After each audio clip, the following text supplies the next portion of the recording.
I remember sitting on the rocks down at the beach, in my mind going over 27th of August, 27th of August, and I kept saying 1979, I'll never forget this date, and I don't. Every year that date comes round, and we remember it. 40 years ago, Lord Mountbatten, the great-uncle of Prince Charles, was blown up at sea by the IRA at Mullaghmore, off the west coast of Ireland. By killing Mountbatten, you sent ripples around the world in a way which no other assassination could have achieved. No member of the British royal family had been murdered by terrorists within living memory. At the time, I could not imagine how we would come to terms with the anguish of such a deep loss. 3 others were killed on the boat, including 2 teenage boys. There was a mighty bang, a huge crack like thunder, and I immediately said, Paul is dead. The day was marked not just by the Mountbatten bomb, but by a second IRA attack that killed 18 British soldiers at Warren Point across the border in Northern Ireland. The IRA couldn't believe their luck. For the nationalist population, we were monsters. This is the story of that day, told by those directly affected by it. It is hard when you see the wounds that never really got sewn up from that day and that tragedy, and that is hard.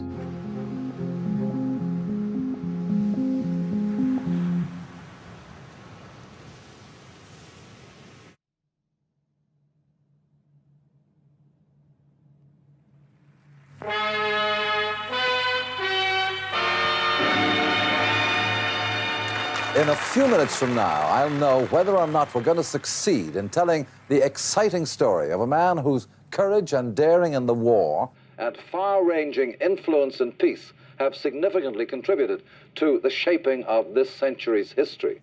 The man I'm after has no idea that I'm going to be I remember going to the studio. I remember the dress. I had to wear my sister's hand-me-down dress, always a hand-me-down dress.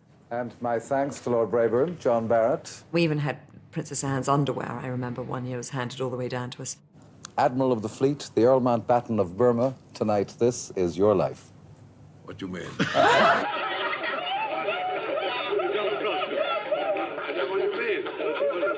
here we have a whole host of surprises for you.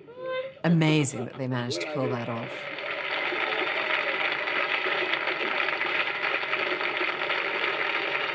Now, India, that's an unusual name, isn't it? How did you get that? Because my grandfather was the last Viceroy of India.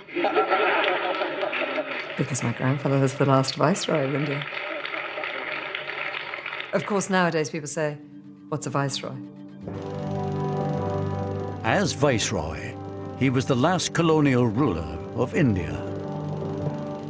He was also Admiral of the Fleet, second cousin of the Queen, and mentor to the Prince of Wales. The Earl Mountbatten of Burma was for half a century one of Britain's leading public figures. Can you bear having hot milk in it, or would you rather not have milk in it? In retirement, he spent more time with his family, but he still enjoyed the public spotlight so much that he allowed an ITV crew to record his annual summer holiday in Ireland, even if it meant compromising the family's privacy. Every Easter, every summer, every Christmas, every single holiday, we were together with our natural cousins. 1, 2, 3, whoopsie!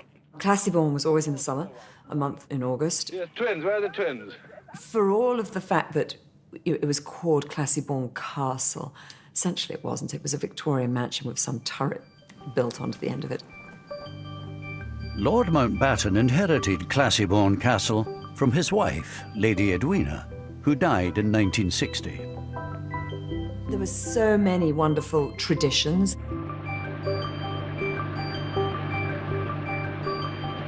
The heart of the holiday was going out on the boat. I would go a lot on the boat. We all did. The building of the dams, that was absolutely a tradition and taken very seriously. Everybody knew what they had to do. Give it to me, I say, listen, you start, make the hole here. There it is, see? From here, then you start doing the dam. Out of the way, Fee. You see, he was admiraling, wasn't he? No, put it this way. Go on, do as you're told. Do as you're told. Yes, I did. There we are. There you are. It would be hard to be chief of combined operations and then not be in charge of the family dam. Let's face it. The Mountbattens were generally viewed by the locals as benevolent, well-meaning, helpful people who it was nice to have around. The neighbourhood benefited as a result of their presence. Each summer, the Mountbattens would take up residence at Classiebawn Castle, overlooking the pretty fishing village of Mullaghmore. The family's visits brought a touch of glamour and jobs for the locals. This photograph here was in the dining room of Classiebawn at a dinner. That's just me there. When you look back so many years ago, it's now 40 years, you can always say the memories of them are happy ones. And that's the most important thing of all. Do you remember this, Mother? Lord Louis gave you this book. Yeah. To Mrs. Barry, with grateful appreciation, Mountbatten of Burma, Classiebawn Castle, August 1978.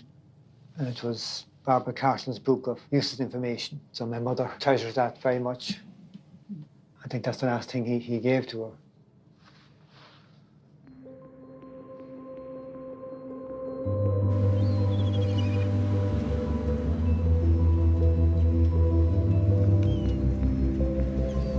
The Mountbattens were not alone in their attachment to Mullaghmore. There are my 3 children at Mullaghmore. That was Paul and his 2 sisters. Mullaghmore was a popular holiday destination for families from Northern Ireland, as well as the south, and the Maxwells from Inniskillen had their own cottage there. We went down there during the summer holidays for 2 months every year, and the children enjoyed it immensely. I particularly like this one with Paul.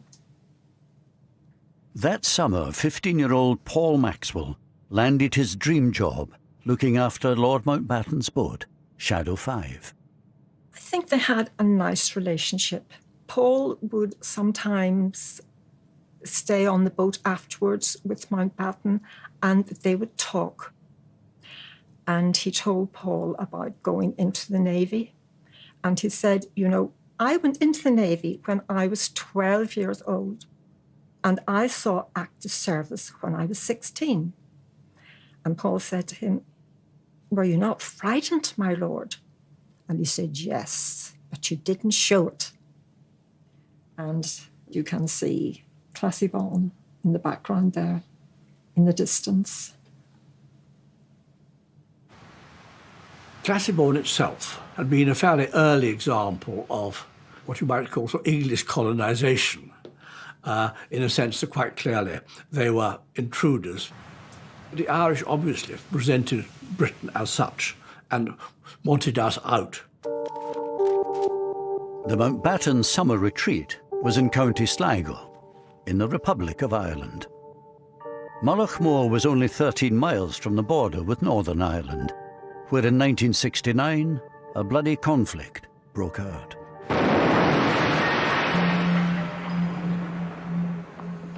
Catholics in Northern Ireland resented being treated as what they saw as second-class citizens, and the IRA took up arms against the British state. Despite the nearby troubles, the Mountbattens kept coming to Classiebawn. They enjoyed protection from the local police, the Garda, but it was all kept very low-key. The families themselves were very rarely targeted at all, and there was very little personal animosity. But I don't believe the Garda, more than anybody else, believed that actually there was a serious threat. Judging the appropriate level of security for the Mountbattens was a tough call. My grandfather was very keen not to have the intrusion of an overly protective force around, which is funny when you think that on the mountainside there was a big painted sign, Brits go home. You arrive for your summer holiday and that's the welcome. A reminder that while the fishing village of Mullaghmore itself may have welcomed the Mountbattens, County Sligo had deep roots in the Republican movement.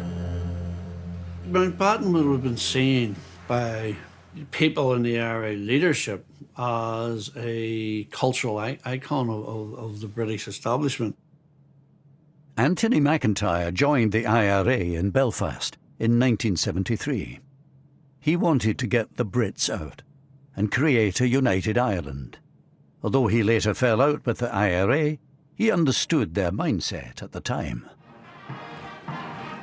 He would have been targeted, and his targeting justified on the grounds that by taking him out, there was a blow been administered to the very heart of the British establishment.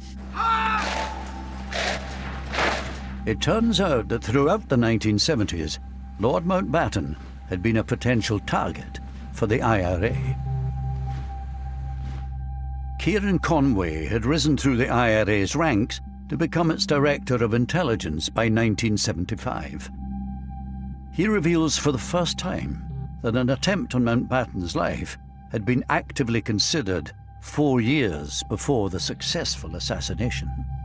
In the mid-70s, there was an operation cleared to kill Mountbatten. He was to be ambushed either exiting or entering his castle. 4 or 5 men. A spotter car somewhere distant.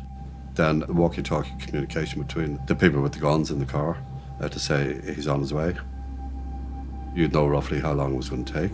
And then open up in the car.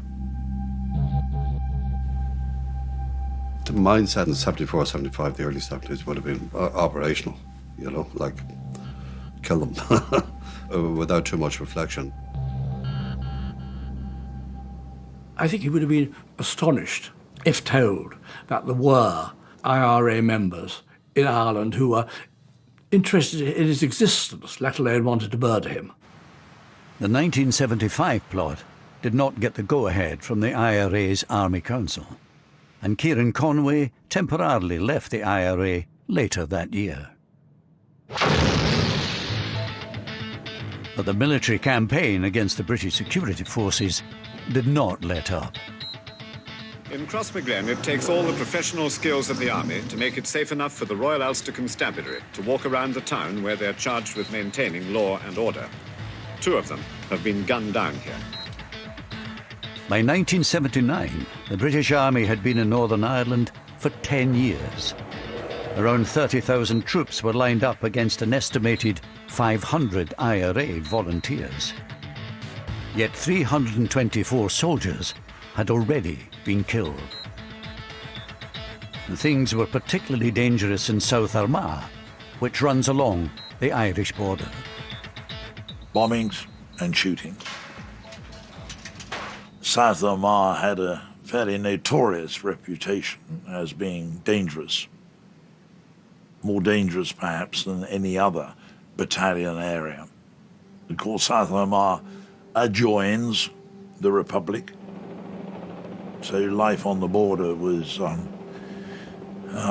challenging. South Armagh Brigade was beyond belief.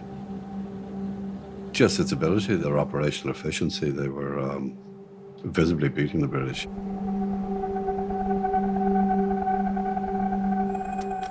In the summer of 1979, the South Armagh Brigade was plotting 2 of the most ambitious attacks of the IRA's campaign so far. One in Warren Point, the other just south of the border in Mullaghmore.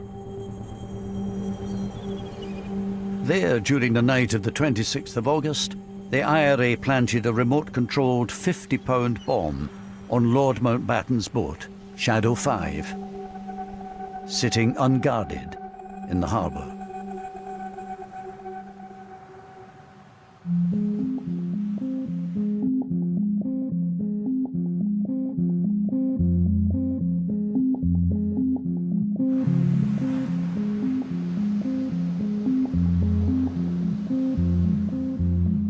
went on duty at 6 a.m. up at the castle here. 9 to 9:30, Lord Mountbatten and his family came out from the castle and informed us that they were going down to the pier. So we got into a patrol car and we escorted them. In this unique photograph taken just 24 hours earlier, showing the family and staff outside Classiebawn, all the members of Lord Mountbatten's boat party are present. His son-in-law, Lord Brabourne, and his daughter Patricia, their 14-year-old twin sons, Timothy and Nicholas Knatchbull, and their 83-year-old grandmother, Doreen, the Lady Dowager.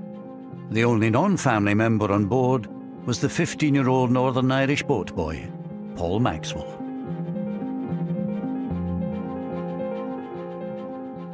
The day itself comes to me in flashes, rather like small explosions. I remember distinctly sitting in the library with my brother. My grandfather and the others had gone out of the boat, and Ash and I were watching on this crackly, fuzzy television screen, Laurel and Hardy. On that day, the 27th of August, 1979, I was sitting on the back patio with Paul's father and Aunt Lisa. Paul said, "Goodbye, Mum. See you in the evening." I didn't think that was the last time I would ever see him alive.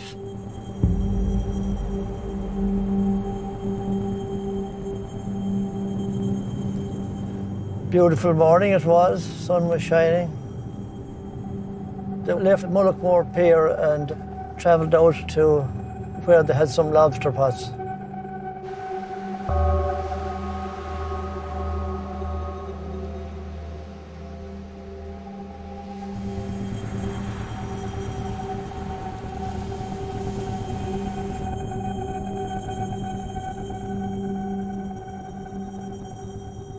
This is where we were. Yes, looking out, you could see the boat as it came along.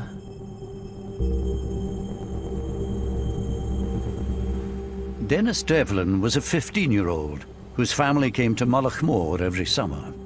Their caravan was parked just off the coastal road. I seen his boat and I recognised it. There's a green with a white cab and I just recognised it was his boat. As they come in, I could hear them talking among themselves. As the boat pulled up, I remember the young fella over the side of the boat pulling in the lobster pot and slowly pulled it in. The boat had turned round towards me and I was just watching it and I knew it was Lord Mountbatten's boat. The next thing, everything was spewing up into the air. Everything just rose up and I knew it was an explosion. Suddenly there was a flash of light and a loud bang. And you could see the boat had just disintegrated. It was obvious that a bomb had gone off. There was a mighty bang, a huge crack like thunder. And I immediately said, "Paul is dead." And I knew he was dead because I felt a part of me go.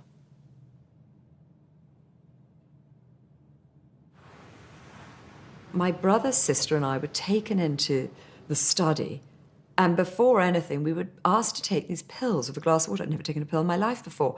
And that, to me, was more surprising than anything of that day. I couldn't understand why I was being made to take a pill.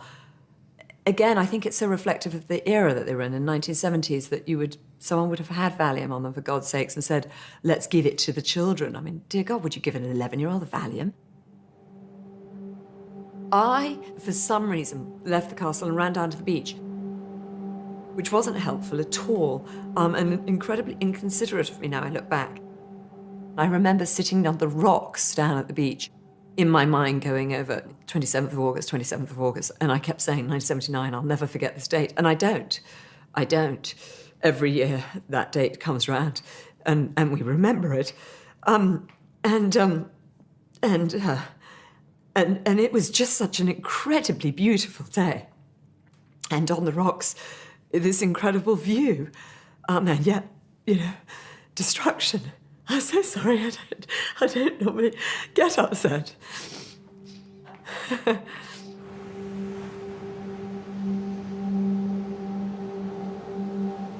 I remember it very vividly, every moment of it, really, from the very start to the very end of the day, and I think I'll always remember it. Lord Mountbatten's boat had exploded, so immediately I got 2 friends and we went out on the boat to see what we could do.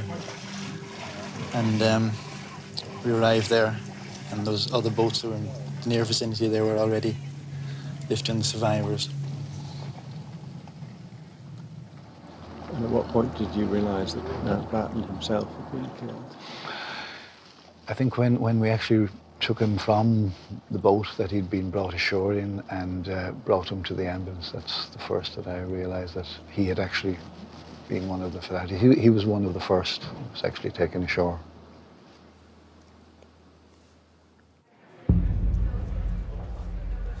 It was a perfectly ordinary day, that August bank holiday. I was helping to put together the lunchtime bulletin for Radio Ulster.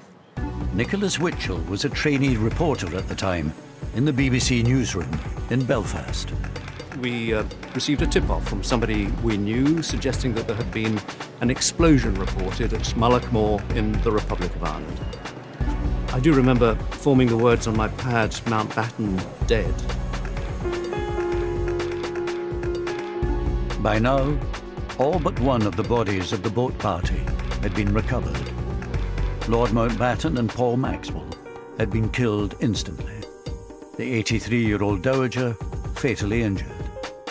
The parents of the twins were also seriously wounded, as was 14-year-old Timothy.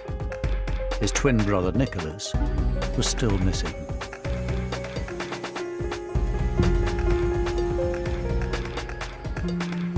You could see this beautiful blue azure sea just off to the north end of the little peninsula which Mullaghmore is. We could see a lot of debris, splinters of wood. It was fine debris, quite fine debris it was.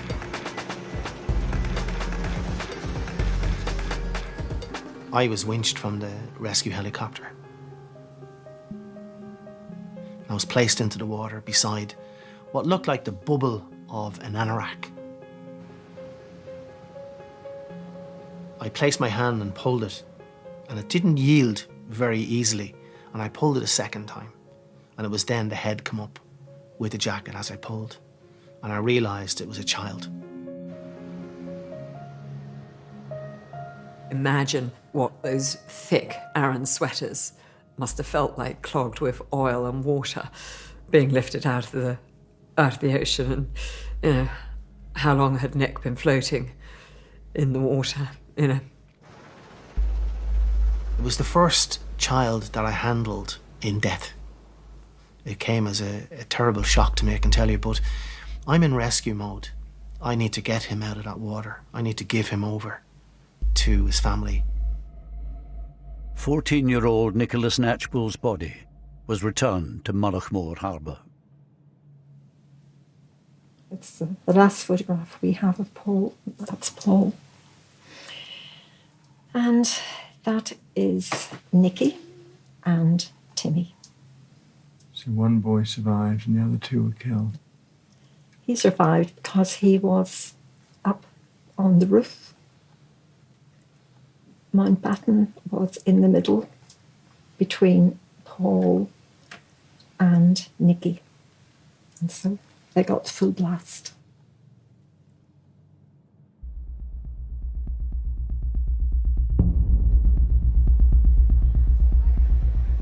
Later that afternoon, I had a phone call from a contact I knew within the Republican movement, who asked, most unusually, to drive up to the Falls Road to meet him. Opened the door, he got into the car, sat down beside me, we drove on. Then he reached into his mouth and drew out a small scrap of paper which was wrapped up in cling film, unwrapped it, and this was a telex message which contained the IRA claim of responsibility for, as they put it, the execution of Lord Mountbatten.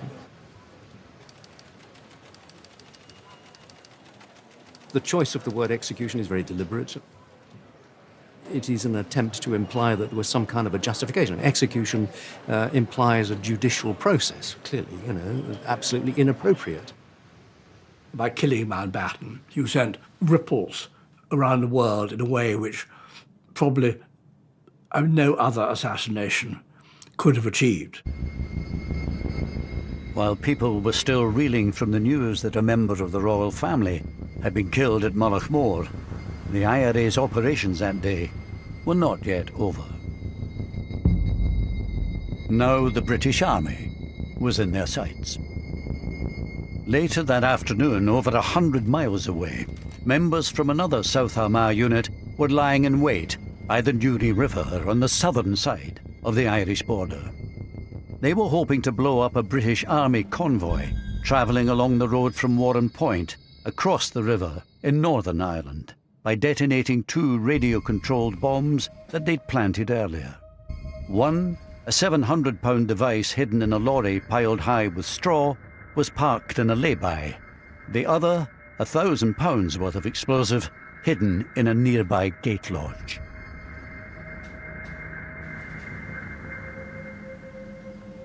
Travelling down, I remember messing about with a car behind us. Tom Cochey was a local boy from Newtonards who had joined the parachute regiment at 18, as his father had before him. That day, he was a passenger in the lead vehicle of the 2-truck convoy. We had a packed lunch and we had oranges and we made little teeth out of the orange, and there was a car with a lady and kids in it. And we were smiling at them, that type of banter. 10 minutes later, we were blown up.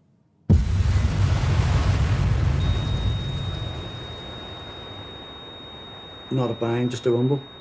And I had the sensation of flying. Not even coming to, just looking about, sitting there, and everything's just a mess. I came into the roundabout and you couldn't see past the roundabout, totally obscured with smoke. Peter Malloy was a freelance photographer at the time who just happened to be passing. I got out, grabbed the cameras, and just as I'm going into it, a policeman's coming running out and he's screaming. He says, don't go in there, they're all dead. I just put the camera into autofocus and I just shot generally. The first thing I saw was a long wheelbase Jeep, and there were soldiers in that, and one look told you they were obviously dead. And the heat, you couldn't really go too close to it. Everything was burning. And my legs were on fire. No, I couldn't move. And the next thing, the guys were on me. They were pouring water, trying to put me out. And one of the guys gave me his red berry to put over my face to keep the sun off it. And I can remember lying there and voices. Dead, he's dead, he's dead, he's dead, he's dead, he's dead. And voices getting closer to me. And whether I imagined this or whether, I don't know, but I fully remembered. I remember saying, I'm not dead. And taking the berry off, it was like a roll call of the dead. 7 of the 9 paras travelling in the first truck had been killed. Tom Cochey, along with his friend Paul Burns, were the only survivors. But the carnage didn't end there. A very fine English voice shouted, there could be a second bomb, take hard cover. And they all went over towards the gate lodge. Across the river, the IRA bombers were lying in wait ready to detonate the second bomb. They'd predicted correctly where the surviving British troops were likely to regroup. I remember getting put in that chopper and Paul Burns being put in. I remember looking at his face and it was like something out of Tom and Jerry. When the cigar goes off in your mouth and your face is black. And with all little, he was like a straw man, little bits of straw stuck in his face. And then, boof, bang it goes again. Boom.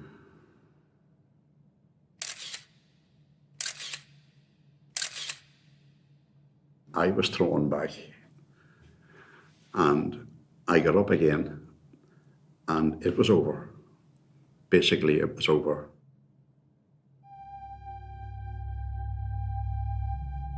The 27th of August had started badly for Mike Jackson. The news came through of the Markle bombing and the death of Earl Mountbatten, amongst others, which was obviously very shocking. Now, as the news broke that his fellow paras had been ambushed at Warren Point, Jackson himself was called into action. The brigade commander looked at me and said, "Mike, what are you doing here? You go down to the site, secure it, and take on all the aftermath." And so I gave out some rapid orders and got on the first light helicopter I could. There's no communication. All telephones are cut off, so you're waiting for word to come back from your own lads to what actually is going on. Is there a bit of you thinking, that's my mates? Yes, absolutely. And you want to know who it was because you know that some of your mates were killed. So yes, you did want to know. Dead, dead, dead, dead, dead.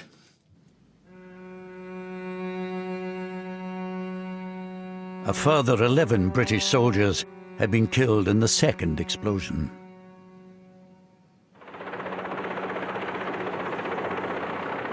I get to Warren Point and it's a pretty grim sight, as you can imagine. There were body parts pretty much everywhere, and the trees were everywhere. And those who had survived were in shock.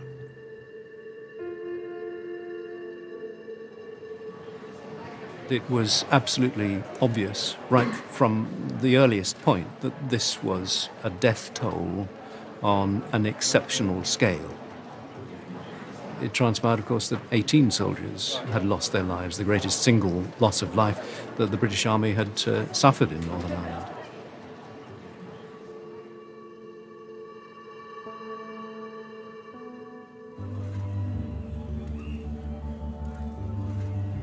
Theirs were not the only lives lost that afternoon at Warren Point. Barry Hudson had been getting ready to go to work at the family's funfair business in Omeath, on the southern side of the border. He had been joined that summer by his 29-year-old cousin from England, Bill. All of a sudden, we heard this thump, right? And I remember Bill saying, "Oh, what was that?" And I said, "It sounded like a bomb." He said to me, "Could you bring me down? Let me have a look." In the mayhem following the two bomb blasts, the surviving paras spotted the figures of Barry and his cousin Bill on the other side of the river and wrongly imagined them to be the IRA bombers. I could see the lorry burning, one with the hay on it. For a time, you could see the soldiers coming in along the road there in the jeeps. You could see the red berries and that, you know. And I heard the ground being struck. And then I felt my arm like a stone hitting it. I thought it was something, a stone maybe or whatever. And it was bleeding. And then there was more. So So I turned and Bill was standing over there. The car was just parked up there and he was standing to the right, we'll say. And I shouted at him then to get down.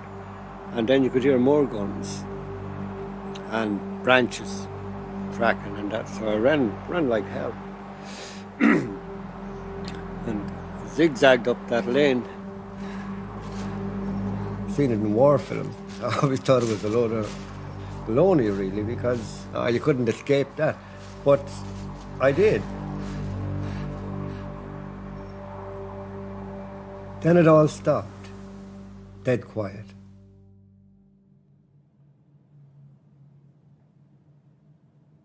So after about a minute or two, I thought my cousin should be coming up now. I just thought he'd get up and come back up. I looked around the corner and I seen him lying on his back and blood, a lot of blood. And I ran down to the car. I knew when I seen him, it's nothing anyone can do for him. The lad that pulled the trigger, I'm sure he was shell-shocked. Didn't enter his head for one instant, not to pull that trigger. And I think we would all have done the exact same thing in that situation. It was left to Barry to report the tragic news to Bill's father. Ironically, Bill Sr. worked in Buckingham Palace as one of the Queen's coachmen. I said, "Oh, terrible news, Uncle." I said, "Bill's dead." "Oh, dead? Huh? What happened? How'd he dead?" And I said, "He got shot." I said, "How'd he get shot?" Terrible. Terrible. Just one of the worst moments of my life, actually. Something I wouldn't want anyone to have to do. The army later acknowledged that Bill Hudson was an innocent civilian, mistakenly killed.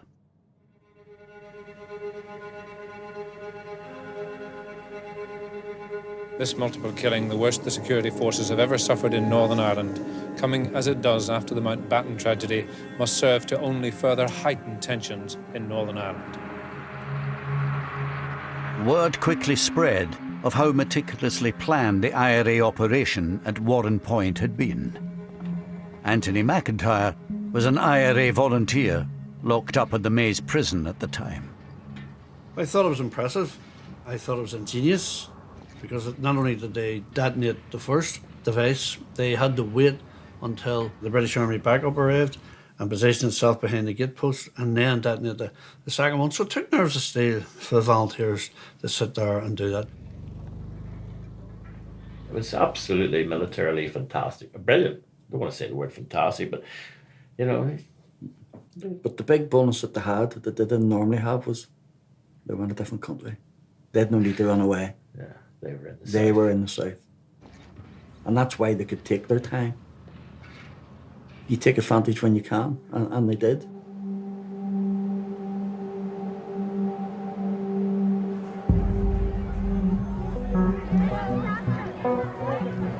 Will you please stand still and I will move?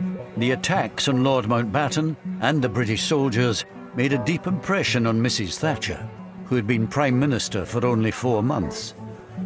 Within 36 hours, she landed in Northern Ireland on an unscheduled visit to investigate what had happened and to offer reassurance. When she went to Northern Ireland, I remember the walkabout in the shopping mall, which I thought was an extremely brave thing to do.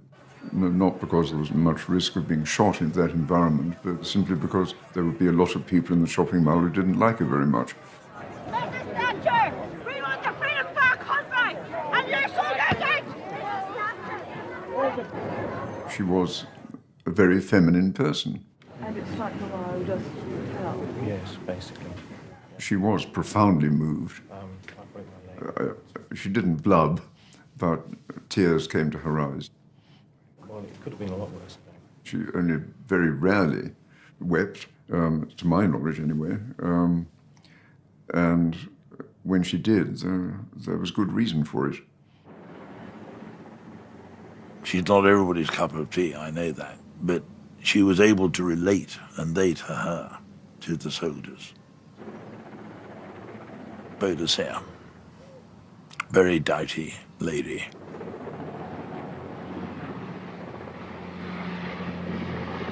I think in terms of significance for Margaret Thatcher, knowing as we do what we do about her personality, I'm sure that it actually made her even more determined to resist.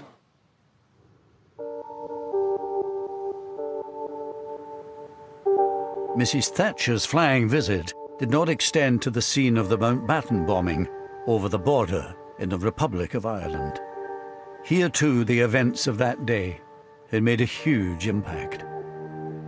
While it was recognised that the IRA had pulled off 2 audacious military operations, in PR terms, opinion was divided.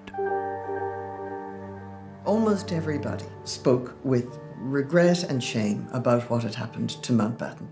And that sense, this is our territory, how dare they do this on our territory? But there were a number of people, I won't say a majority, but there were a number of people who said what happened to Mountbatten was wrong. But as far as the British soldiers are concerned, listen, those that live by the sword die by the sword. This feeling was reinforced by the fact that 16 of the 18 British soldiers killed at Warren Point were from the paratroop regiment. The Paras were deeply unpopular on both sides of the Irish border, thanks to an infamous incident that had taken place 7 years earlier. There is no other single incident in Northern Ireland that unites nationalists of all colour, north and south, like Bloody Sunday does. Because to us, it was the deliberate killing of peaceful protesters on a march in Derry. 13 civil rights protesters were killed in what came to be known as Bloody Sunday. Here was the British Army turning its guns on the people it called its own citizens. And the soldiers responsible for Bloody Sunday were the paratroopers. So there was a particular feeling of general dislike towards the paratroopers. This dislike was felt particularly strongly by the IRA volunteers locked up in the Maze prison at the time. And how would you characterise the reaction of you and your fellow prisoners to hearing about the Warren Point news? Exuberance, exhilaration. All our Christmases had come at once and come early. The IRA couldn't believe their luck. For the nationalist population, we were monsters. We were quite ruthless, quite callous, quite indifferent to the suffering of the relatives, and found the parachute regiment absolutely anathema. They were celebrating, and of course they were. And, you know, they had a good day. And doubly good in the sense, you know, with the memory of, for them, the memory of Bloody Sunday. Yeah, of course, yeah. Yeah, that's where the old saying came out, you know. 13 dead, not forgotten. We got 18 on Mountbatten. There's a quote for you. Very good.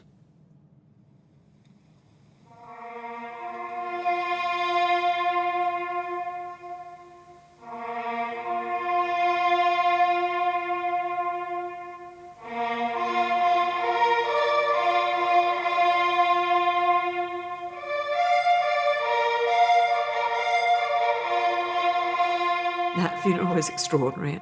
I think my grandfather had masterminded every moment of it, understandably, and it ran to perfection. The whole family of Europe seems to be here. Lord Mountbatten's state funeral, the largest of its kind since Winston Churchill's, provided a vivid reminder of the personal nature of the blow dealt to the royal family. Thomas McMahon was sentenced to life in prison, but no one higher up in the IRA leadership chain was ever held to account for the bomb.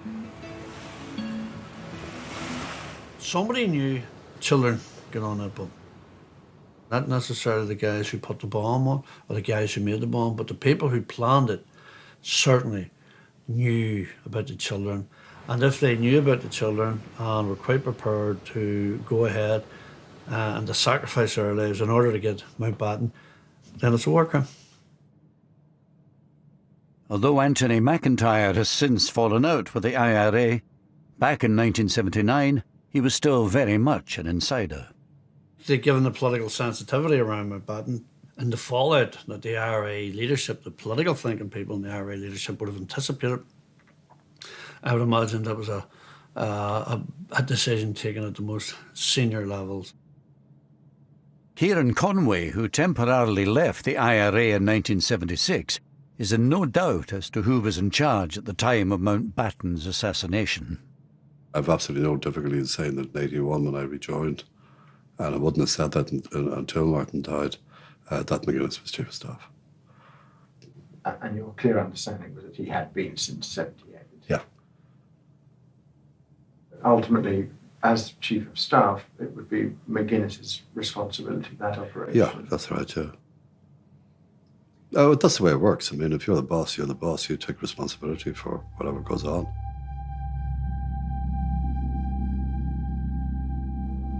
Meanwhile, no one was ever put on trial for the bombs at Warren Point, let alone convicted, despite the arrest on the day itself of 2 IRA suspects near the scene of the carnage.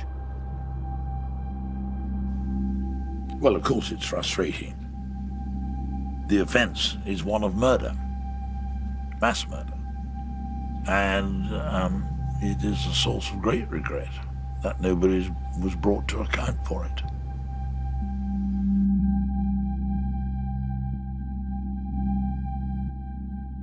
In these past few days, the irresistible force, the political will, has met the immovable object, the legacy of the past, and it has actually moved it. It took another 20 years after the Mountbatten and Warren Point killings, but peace was finally established in Northern Ireland by the British and Irish governments at the Good Friday Agreement in 1998. This agreement is good for the people of Ireland, North and South. As part of the peace process, the IRA's prisoners were released, including Thomas McMahon, the sole IRA member convicted of the killings.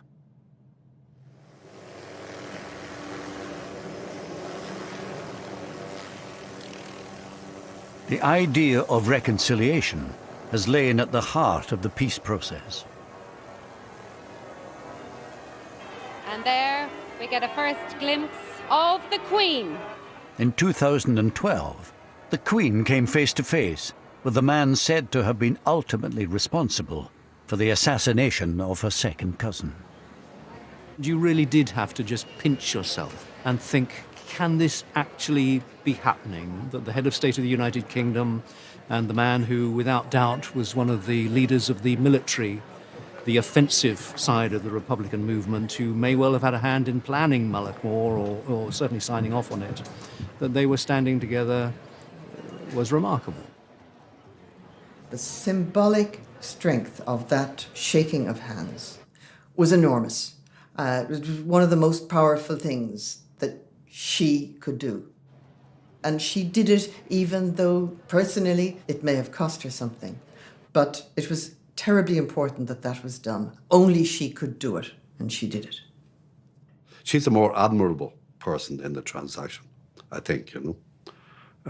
I think it was more difficult for her than for him.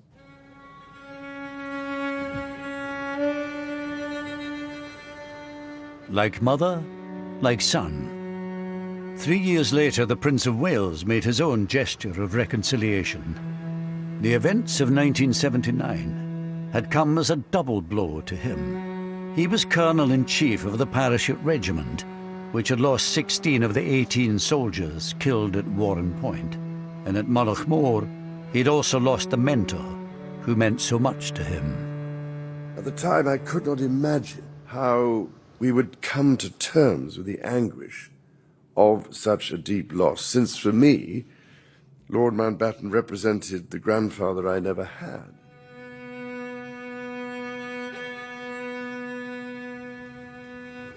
The poet Yeats once wrote, "And I shall have some peace there, for peace comes dropping slow." As a grandfather now myself, I pray that his words can apply to all those who have been so hurt and scarred by the troubles of the past. Problem with peace is you have to keep working at it. It's not a passive thing. It is always going to be a continuing responsibility on all of us in these islands to make sure that the conditions in Northern Ireland do not encourage the breakout again of sectarian tensions. We do not want to go back to that. So it's not a matter of peace dropping slow. Peace has to be worked at damn hard. 2 years ago, Martin McGuinness, the man widely believed to have been the IRA Chief of Staff at the time of the bombings, died. According to Buckingham Palace, the Queen sent a private letter of condolence to his widow.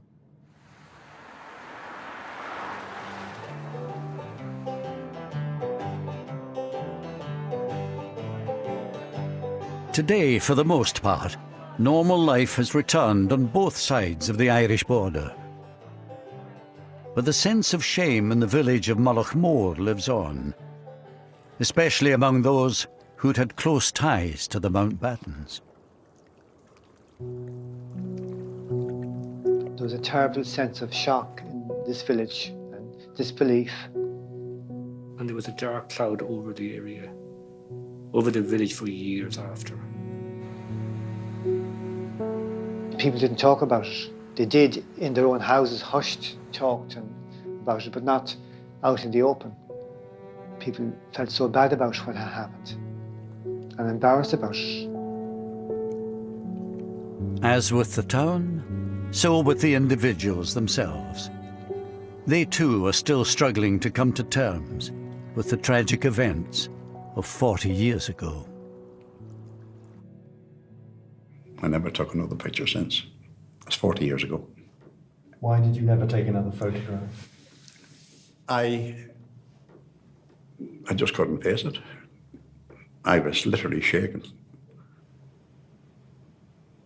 I watched the firemen and I thought that's what I should have been doing. And the following week, I applied and I joined the fire service then.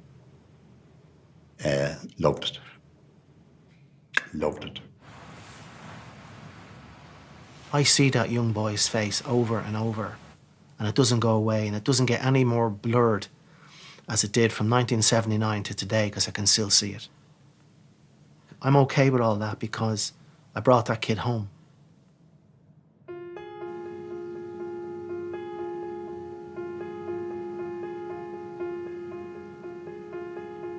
That's 40 years ago now.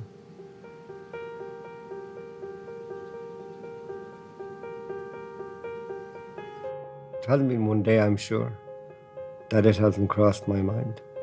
Sometime. And that's a long time for something to stick in your mind.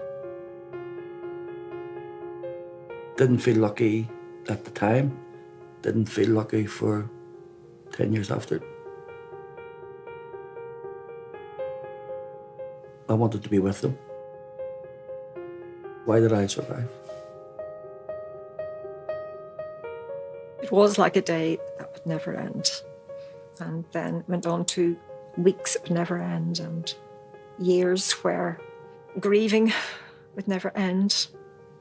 And it hasn't. I will always grieve for Paul. I carry him in my heart everywhere I go. I asked my mother about doing this, and she said, yes, absolutely, it's important to keep talking. I think in trauma and in death, and in survival, there is so much that is unsaid, and there is, unfortunately, no path. There's no written textbook of healing. And so in amongst my 7 cousins who I am and remain close to, and my own siblings, everybody coped very differently. And some didn't cope well. And of course, we're seeing the side effects of that even to this day. And the damage that was done was so much deeper than any of us could ever have imagined. And adult lives are still being horrifically disrupted. I certainly try not to hold resentment in any way, and that's hard. But forgiveness, I think, is important. One has to move on.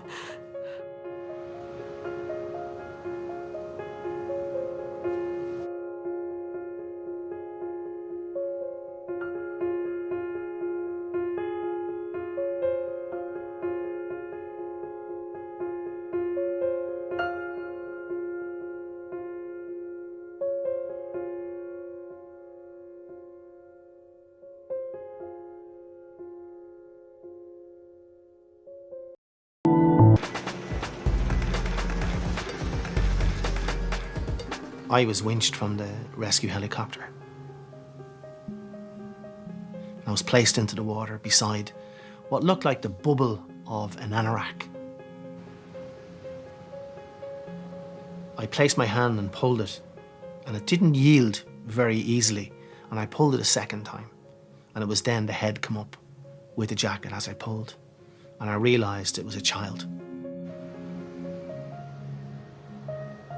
Imagine what those thick Aran sweaters must have felt like, clogged with oil and water, being lifted out of the ocean. And, you know, how long had Nick been floating in the water, you know? It was the first child that I handled in death. It came as a terrible shock to me, I can tell you, but I'm in rescue mode. I need to get him out of that water. I need to give him over to his family. 14-year-old Nicholas Knatchbull's body was returned to Mullaghmore Harbour. It's the last photograph we have of Paul. That's Paul. And that is Nicky and Timmy. So one boy survived and the other 2 were killed. He survived because he was up on the roof. Mountbatten was in the middle between Paul and Nicky. And so they got full blast.